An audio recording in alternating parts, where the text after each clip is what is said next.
حسبی ربی جل اللہ ما فی قلبی۔ السلام علیکم نحمد و نصلی علی رسول الکریم فاعوذ باللہ من الشیطان الرجیم بسم اللہ الرحمن الرحیم۔ تو پچھلے بیان میں نماز کے بارے میں بات ہوئی تھی، تو اسی کے ماتحت میں آپ کو ایک واقعہ پیش کرنے جا رہا ہوں جو رابعہ بصیر رحمۃ اللہ علیہ کا ہے۔ ان کو 1200 سال ہو گئے لیکن ان کا نام آج بھی زندہ ہے۔ وہ کیوں؟ نہ وہ کوئی ملکہ تھی، نہ کوئی شہزادی تھی، نہ کوئی خوبصورت تھی، نہ کوئی وہ خاندانی تھی، بلکہ وہ عورت ہونے کے لحاظ سے عیب ان میں تھا۔ ان کی عادت یہ تھی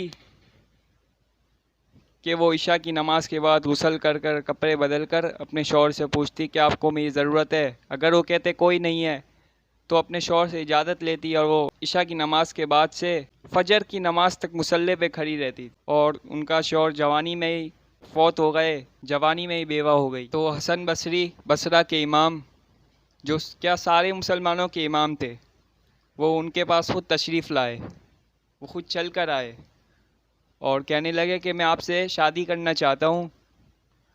ان کو کوئی شادی کا شوق نہیں تھا، وہ تو اولاد کے قابل نہیں تھے، بس ان کی شکل صرف نیکی، ان کو لالچ ہوا کہ میں ان سے شادی کر لوں گا تو ان کے طفیل میری بھی بخشش ہو جائے گی۔ تو وہ حسن بصری رحمۃ اللہ علیہ، رابعہ بصیر رحمۃ اللہ علیہ کے پاس خود تشریف لے کر آئے، خود پیغام لے کر آئے، کہا کہ میں آپ سے رابعہ، میں آپ سے شادی کرنا چاہتا ہوں۔ تو رابعہ بصیر رحمۃ اللہ نے فرمایا کہ آپ میری 4 باتوں کا جواب دے دو تو میں آپ سے شادی کر لوں گی۔ تو انہوں نے فرمایا کیا؟ میں نے کہا اچھا یہ بتاؤ کہ میں جنتی ہوں یا دوزخی ہوں؟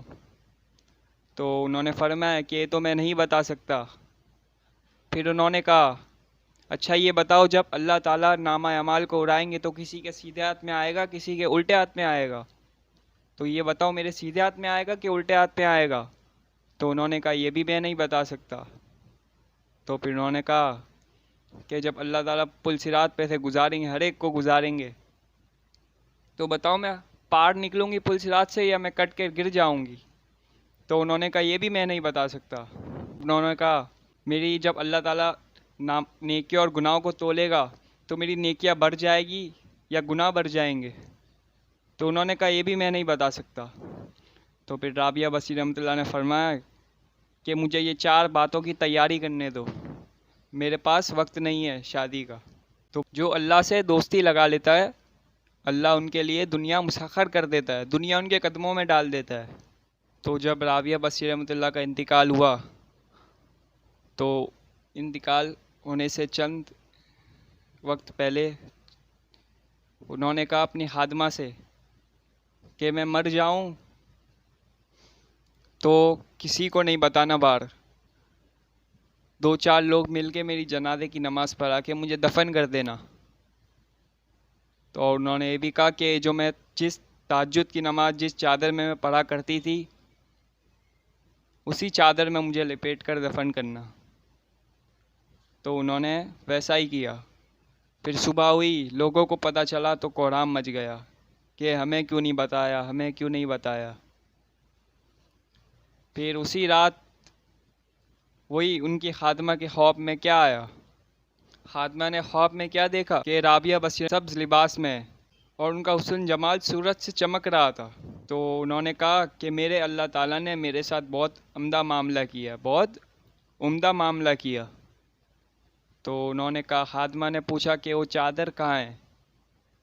تو رابعہ بصیر رحمۃ اللہ نے کہا کہ وہ اللہ تعالیٰ نے میری اتار لی اور مجھے جنت کا سبز جوڑا پہنایا ہے، اور اس چادر کو اللہ تعالیٰ نے سنبھال کر رکھا ہے۔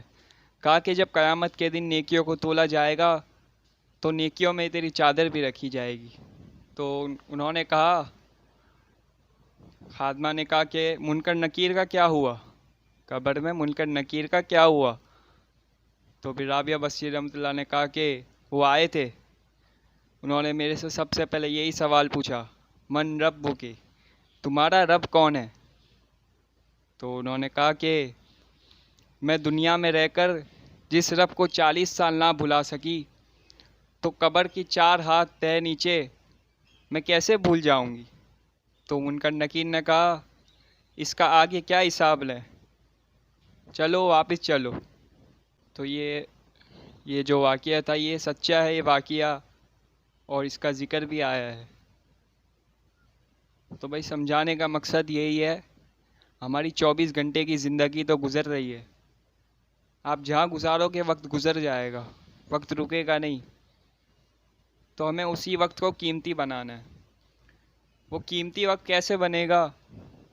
وہ ایسے بنے گا کہ 24 گھنٹے کی ہماری زندگی اللہ کے حکم کے مطابق ہو جائے، اور نبی کریم صلی اللہ علیہ وسلم کا اس میں کیا طریقہ تھا اس طریقے کے مطابق ہو جائے.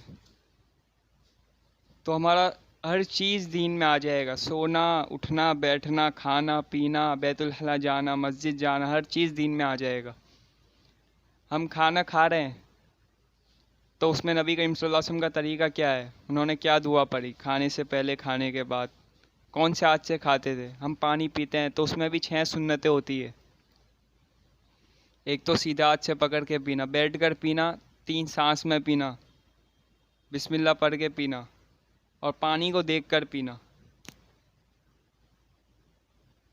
ایک اسی کے اوپر ایک واقعہ ہے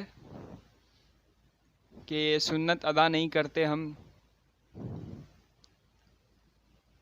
اور بہت سے ہم نقصان بیٹھتے ہیں. تو اسی پہ واقعہ انشاءاللہ میں اگلے بیان میں آپ کے سامنے پیش کروں گا انشاءاللہ. تو میرا مقصد یہی تھا آپ کو کہنے کا، بولنے کا. میں خود بھی اس عمل پہ آ جاؤں، آمین، اور آپ سب بھی. اللہ توفیق دے، جزائے خیر دے.